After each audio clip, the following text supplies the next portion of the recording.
नमस्कार प्यारे विद्यार्थियों, हमारा अध्याय एक का इकाई एक का अध्याय एक इस स्थिर विद्युत आवेश और क्षेत्र वो समाप्त हो चुका है। आज हम पढ़ेंगे अध्याय 2 स्थिर विद्युत विभव तथा धारिता।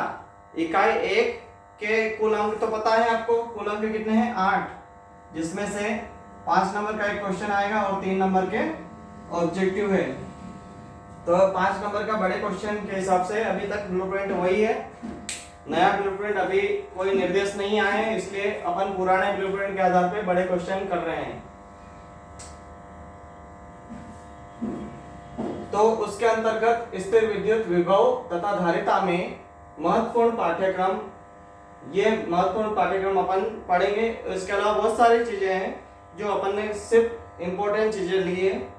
स्थिर विद्युत विभव तथा विभवांतर पहले पढ़ेंगे, फिर बिंदु आवेश के कारण किसी बिंदु पर विभव, विद्युत द्विध्रुव के कारण अक्षीय स्थिति में विभव। अभी तक अपन ने अक्षीय स्थिति में क्या निकाली थी? विद्युत क्षेत्र की तीव्रता।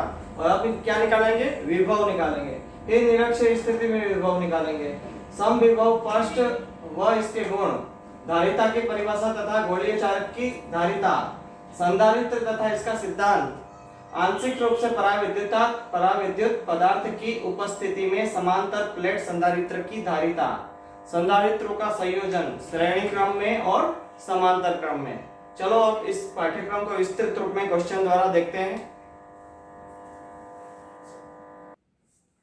देखिए, अपना पहला क्वेश्चन बनता है, ये क्वेश्चन परिभाषाएं आपके लिए है। कभी जैसे कि कोई टेस्ट वगैरह होता है उसमें परिभाषाएं इंपॉर्टेंट है, और आपको आगे जाके जो बड़े क्वेश्चन आएंगे उसमें भी परिभाषा का नॉलेज तो होना ही चाहिए। तो विद्युत विभव तथा विभवांतर की परिभाषा दीजिए। यहाँ देखिए,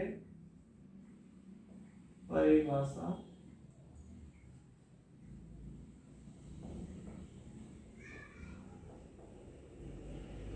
दीजिए तथा इनके एसआई मात्रक व विमेय सूत्र लिखिए। तो विद्युत विभव क्या होता है उसके बारे में देखिए। एकांक धनावेश को अनंत से विद्युत क्षेत्र के किसी बिंदु तक लाने में जितना कार्य करना पड़ता है उसे उस बिंदु का विद्युत विभव कहते हैं। इसे कैपिटल V से प्रदर्शित करते हैं। एकांक धनावेश, जैसे कि एकांक धनावेश मान लेते हो, वो धनावेश कौन से? परीक्षण आवेश, उसको मैंने परीक्षण आवेश बोला है। वो परीक्षण आवेश है Q0। Q0 को अनंत से विद्युत क्षेत्र में लाने में किया गया कार्य W है, तब विभव का सूत्र आ जाएगा। कार्य बटे आवेश, विभव का सूत्र क्या होता है? ये इसको अपन हिंदी में ऐसा भी लिख सकते हैं, कार्य बटे आवेश। तो कार्य कितना करना पड़ा? W, और आवेश कितना है? Q0। तो क्योंकि परीक्षण आवेश मैंने Q0 माना है इसलिए। तो अब ये बात ध्यान रखना, जैसे कि विद्युत क्षेत्र अपने पास इतना है, ये 2 बिंदुओं तक ये विद्युत क्षेत्र है। अब ये अनंत से मैं एक परीक्षण आवेश यहाँ अनंत में है Q0, ये Q0, इस Q0 को इस विद्युत क्षेत्र तक, इस Q0 को यहाँ तक लाने में जो कार्य करना पड़ेगा उसे क्या कहेंगे? विभव कहेंगे, विद्युत विभव कहेंगे। तो एकांक धन आवेश को अनंत से विद्युत क्षेत्र के किसी बिंदु तक, अभी बिंदु यहां तक भी हो सकता है, यहाँ पे ही हो सकता है, ये Q0 को कोई से भी बिंदु तक ला सकते हैं। जैसे ये 2 बिंदु मेरे A और B है, मान लेते तीसरा बिंदु C है, तो मैं Q0 को C तक भी ला सकता हूँ, या A तक भी ला सकता हूँ, या B तक भी ला सकता हूँ। तो जितना कार्य करना पड़ेगा उस कार्य को क्या कहेंगे? उस बिंदु का विद्युत विभव कहेंगे। तो इसकी परिभाषा कैसे, सूत्र कैसे बन जाएगा? V बराबर कार्य बटे आवेश। तो जैसे कि एक परीक्षण आवेश मैंने Q0 ले लिया, उसको अनंत से विद्युत क्षेत्र में लाने में किया गया कार्य क्या है? W है, तब विभव V बराबर W बटे Q0, मतलब कार्य बटे आवेश। अब विभव का एसआई मात्रक वोल्ट है। अब वोल्ट कैसे नाम पड़ा? इससे पढ़ा है, जूल प्रति कूलाम से। कैसे? कार्य का मात्रक क्या होता है? जूल, और आवेश का होता है कूलाम। तो जो बटे में वो प्रति में आता है, तो जूल प्रति कूलाम, और जूल प्रति कूलाम को क्या बोलते हैं? वोल्ट कहा जाता है। जूल प्रति कूलाम को क्या कहा जाता है? वोल्ट। यह तथा विमीय सूत्र इसका M एल स्क्वायर टी की पावर -3 ए की पावर -1 है।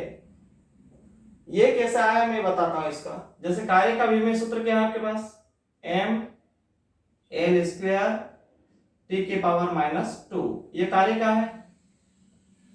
इसके बटे में आवेश का होता है at, आवेश का होता है at। अब इसको फाइनल कर लेते हैं।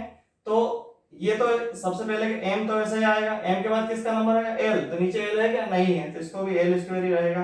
अब t की पावर यहाँ -2 और नीचे से t को ऊपर ले जाऊंगा मैं, तो t की पावर यहाँ पर कितनी है, 1 है, तो ऊपर जाके हो जाएगी ऋण 1। तो ऋण 1 और ऋण 2 दोनों जुड़ जाएगी, तो ऋण 1 और ऋण 2 दोनों जुड़ गई तो ऋण 3 हो जाएगी।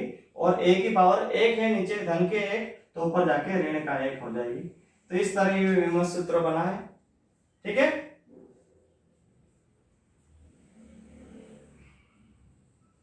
तो आपको इतना डायरेक्टली लिखना है, याद रखना है। और यह कार्य कैसी राशि है, कार्य जब अदिश राशि है तो विभव क्या, विभव भी एक अदिश राशि होगी। कार्य एक अदिश है तो विभव भी एक अदिश राशि होगी। इसी प्रकार एक विभवांतर की परिभाषा है, देखिए, एकांक धनावेश को विद्युत क्षेत्र में एक बिंदु से दूसरे बिंदु तक ले जाने में जो कार्य करना पड़ता है उसे उन दोनों बिंदुओं के बीच का विभवांतर कहते हैं। अब विभव और विभवांतर में क्या अंतर है, देखिए, विभव में बिंदु को, एकांक धनावेश को अनंत से विद्युत क्षेत्र में ला रहे हैं, और यहाँ पर एकांक धनावेश को विद्युत क्षेत्र के एक बिंदु से दूसरे बिंदु तक ले जा रहे हैं। मतलब इसमें अनंत की कोई बात नहीं है, इसमें विद्युत क्षेत्र की बात हो रही है। और विद्युत क्षेत्र जैसे कि मान लो ए और दो बिंदु ए और बी है, ये विद्युत क्षेत्र है इसमें। और इसमें अपन एकांक धनावेश जैसे मान लेते हैं Q0 यहाँ पर है, ये बी बिंदु पर है, ठीक है, Q0 बी बिंदु पर है, इसको मैं उठा के यहाँ तक लाता हूँ, इस सी बिंदु तक। तो यहाँ से लेकर यहाँ तक जो अंतर आएगा, कार्य करना पड़ेगा, बी से सी तक जो कार्य करना पड़ेगा वो क्या कहलाएगा, विभवांतर। इन दोनों बिंदुओं के बीच का विभवांतर। या चाहो तो इस बी से कहां तक लिया है अपन, ए तक लिया है, तो ए से बी में जो कार्य करना पड़ेगा, मतलब अपने यहाँ ए और बी की बात हो रही है इसलिए ए और बी लेता हूं। जैसे कि एक आवेश है मेरे पास, या बी ए से है, पहले बिंदु ए पर आवेश है, मान लो Q0 ए पर है, ए से कहां ले जा रहा मैं, बी पर ले जा रहा हूं, ठीक है, ये इधर ले। तो देखिए, एकांक धनावेश को विद्युत क्षेत्र के, विद्युत क्षेत्र में, ये विद्युत क्षेत्र अपना ए बी में, एक बिंदु से दूसरे बिंदु तक ले जाने में जो कार्य करना पड़ता है उसे उन दोनों बिंदुओं के बीच का विभवांतर करते। तो इन दोनों बिंदु कौन से हैं, ए और बी, इन दोनों के बीच का विभवांतर कौन आएगा, वी बी माइनस वी। विभवांतर मतलब विभव का अंतर। तो विभव का अंतर कैसे बनता है, ये सूत्र द्वारा समझिए। माना एक परीक्षण आवेश Q0 को विद्युत क्षेत्र में बिंदु ए से बिंदु बी तक, तो ये मैंने बात करी, बिंदु ए से बिंदु बी तक ले जाने में किया गया कार्य W हो, तब विभवांतर V बराबर, विभवांतर को भी V से लिखा जाता है क्योंकि विभव का अंतर है। तो अंतर कैसा आएगा, अंतिम बिंदु से पहले बिंदु का अंतर, मतलब विभव को यहां से A से लेकर B में ले गए हैं, तो B माइनस A आएगा। तो VB माइनस VA, या W बटे Q0, मतलब विभवांतर भी कार्य बटे आवेश होता है, जहां VA और VB क्रमशः बिंदु A और B के विभव है। विभवांतर भी एक अदिश राशि है क्योंकि इसमें भी कार्य आ रहा है, इसलिए ये भी अदिश राशि है, कार्य अदिश है तो ये भी अदिश राशि है। इसका SI मात्रक वोल्ट तथा विभीय सूत्र m l स्क्वायर t की पावर -3 a की पावर -1 है। क्योंकि विभव और विभवांतर एक ही चीज है, ये विभव एक बिंदु पर विभव की बात की गई, यहाँ दो बिंदु पर है, इसलिए विभव का अंतर है। तो कभी कभी विभव और विद्युत विभव और विभवांतर में अंतर पूछा जाता है, तो आप अंतर में क्या करना, ये दोनों परिभाषाएं लिख लेना, ये दोनों यहाँ से, ये विभव की विद्युत विभव की परिभाषा और ये विभवांतर की परिभाषा। तो विद्युत विभव और विभवांतर में क्या अंतर है, तो आप देख सकते हो कि एकांक धनावेश को अनंत से विद्युत क्षेत्र के किसी बिंदु तक ले जाने में किया जो कार्य करना पड़ता है उसे उस बिंदु का विद्युत विभव कहते हैं।